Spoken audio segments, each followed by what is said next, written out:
Next is also requested by Mr. Fischer, the update on the status of the town of Waukesha Town Hall on-site sewage disposal system.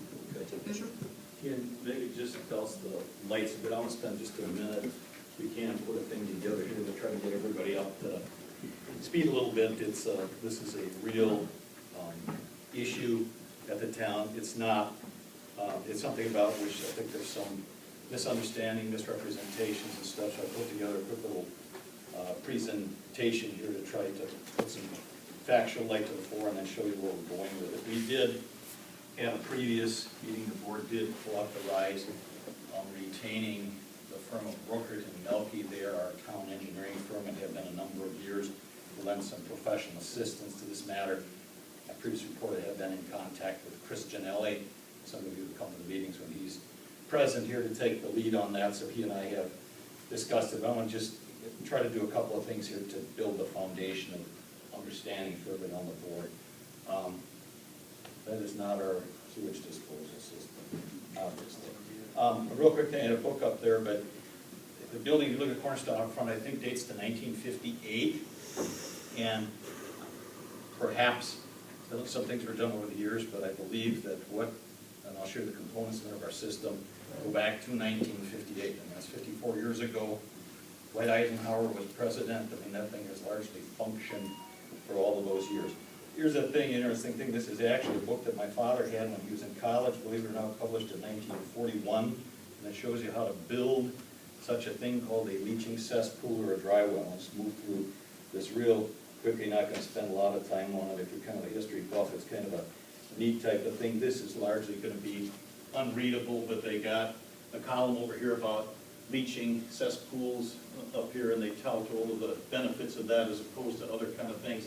I mean, interestingly, they need to be such that the bottom or a minimum of 2 feet above groundwater level. A lot of this is not going to be readable to you there, but oops, there's actually a diagram here. If anybody wants to see that later and get up close and personal, it's a little bit unclear, but it shows you how to build it. It's a cylindrical structure. It was built out of concrete block, just stacked around in a circle, and stone out of it, and probably most of the people in town residents have a leach bed or a seepage bed or that type of thing. Instead of this being tiles, it's spread out. It's just a cylindrical drum that the effluent goes into and gets drilled into the ground. So a little bit of history stuff there.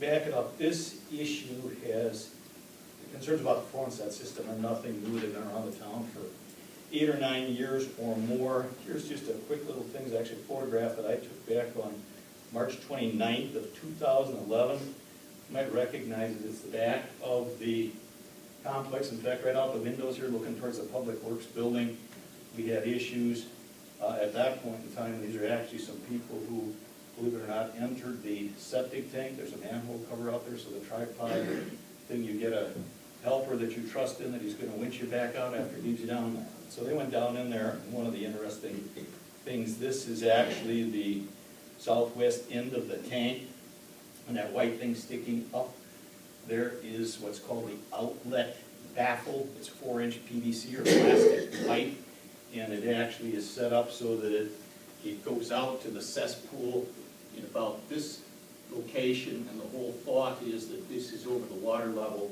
so anything that's floating here or not doesn't go into the leaching cesspool.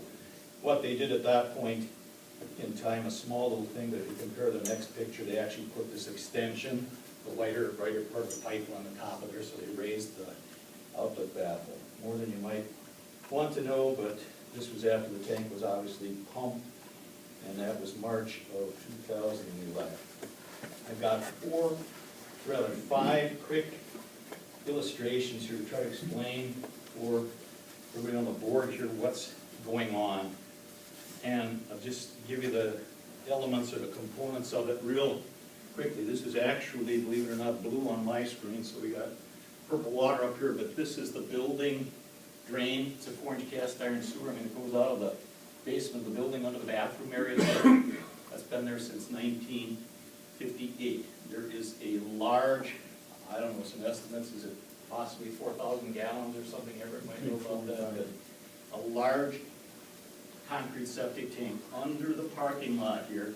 It has a manhole that's flush grade on the asphalt paving. So what happens, not unlike most of your home septic systems, water more effluent flows into the tank, and the tank is basically full to the outlet level, which is on the west side or the opposite side of it at all times in proper operation.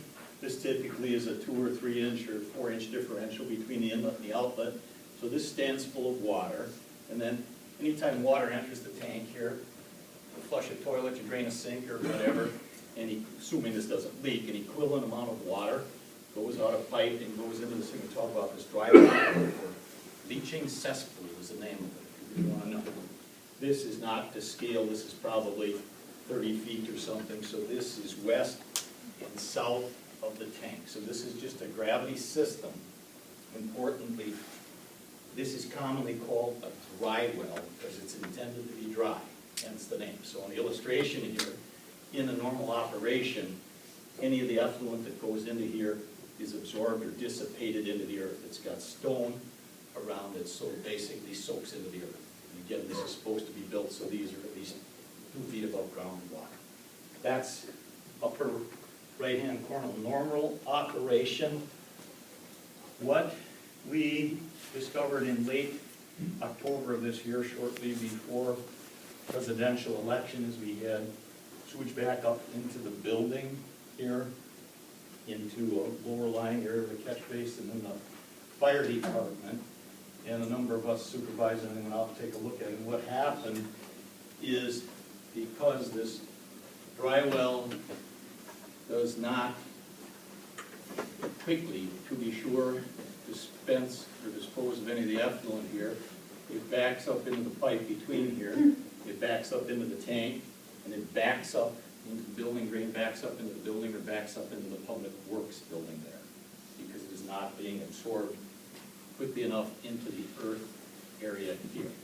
In this illustration, I don't know this for a fact, I showed you that thing, this may have overtopped the top of the outlet baffle here. I don't know that for a fact, that may happen from time to time, but we know this is what happened. We had lawsuits back in the building and all the good stuff that comes with that. So this was late October 2012. We quickly kind of went into emergency mode. We skipped after that, but basically had the tank and that cesspool pumped. It was Halloween, 31st of October, 1st of November, thereabouts, so it had it pumped down. And then we basically were working primarily off of the tank here. This was repumped again, I think, the 13th of November, and it was repumped again 18th or 19th of December, or thereabouts.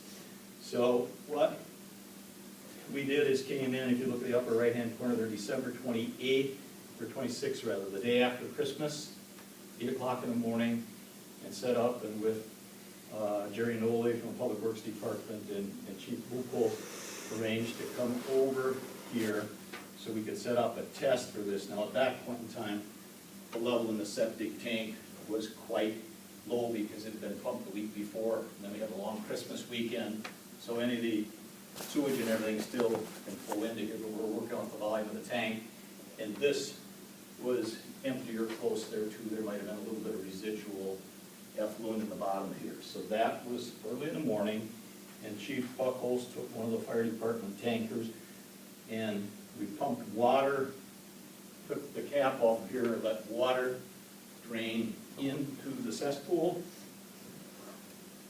and then within a matter of 15 or 20 minutes, it looked like this. Filled it all the way up to this level, took the manhole cover off so we could start to hear the water drip back into here, shut it off so we know that was as full as it could be without draining back into the septic tank. So that was December 26th after 8 a.m. And then what we have been doing is monitoring, and I'll show you something in a minute, monitoring the performance of this dry well or leaching cesspool to see how it dissipates the water effluent in there. If that soil were not plugged, or it would percolate, probably dissipate the entirety of the water in there in anywhere from an hour to 24 hours. Put 1,500 gallons into there Right now, I'll show you in graph form, it's a little bit hard to read, but as of this morning, this had dropped from 60 inches to 41 inches, so we dropped 19 inches in 15 days, about an inch a day, which basically means it's not performing. So if we look at that, so we see the date up there is today, January 10th. Oops. Then, well, I actually had two graphs of this where we plotted that on a graph, currently not on this copy over here, but two copies of the graph of that you can see the performance of that. We're going to continue to monitor that probably for the next week or so. And I'm turning all that information over to look, and Chris Janelli will be putting a report together. And I think it's not premature to say it's failed, so we're going to have to look at alternatives, conceptually of which there are three conceptually: connection to municipal sanitary sewer, holding tank. We're trying to see if we can get permission or authorization to do something else with an on-site sewage disposal system, a mound or whatever. So we'll look at what's permissible on there, look at the cost alternatives, and then we'll be back to the board to decide. So, any questions? If the lights were turning on. Questions from the board? Hearing none, we'll move on. Well, it's Chris Janelli's report. I had told him that I would hope that at least we could have a draft of that for the next meeting. And Chris Janelli's company does this type of work? Or is he preparing your information? No, he is, well, in terms of this type of work, I think I shared this with you. He actually has contacted Hair Excavating and Septic Systems to work as a self-consultant to them in terms of the evaluation of performance of the system, and perhaps with recommendations. They certainly are capable of making some of the other recommendations as well. So it would be his work in conjunction with them as a self-consultant.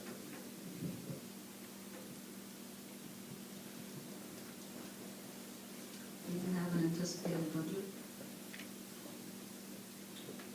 For their work or for correcting the problem or what? No, I think for the consultative portion of this, given there's two people involved. I do not at this time, no. I might indicate we want to try to keep it and emphasize to him the expense for their professional services at a minimum. It's for that reason that the monitoring on this is basically being done by our public works people under my direction.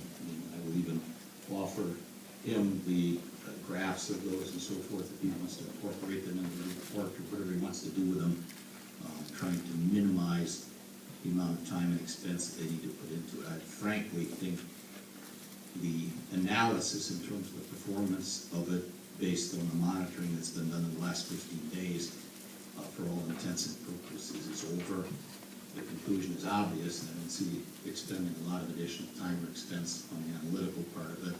We need to get on with finding an appropriate solution to the problem. So just so we have a guideline, since we're all concerned about budgets, what would be your worst case scenario for the report? Price-wise? Not the correction. For their part of it, just for the report? I mean, I would certainly be, if the board would like to give me some direction, I would certainly be willing to give them some guidance on that. I would anticipate that it would be, you're asking for my anticipation, I would anticipate it will not exceed $2,500. Thank you. All right, hearing no other questions, we'll move on.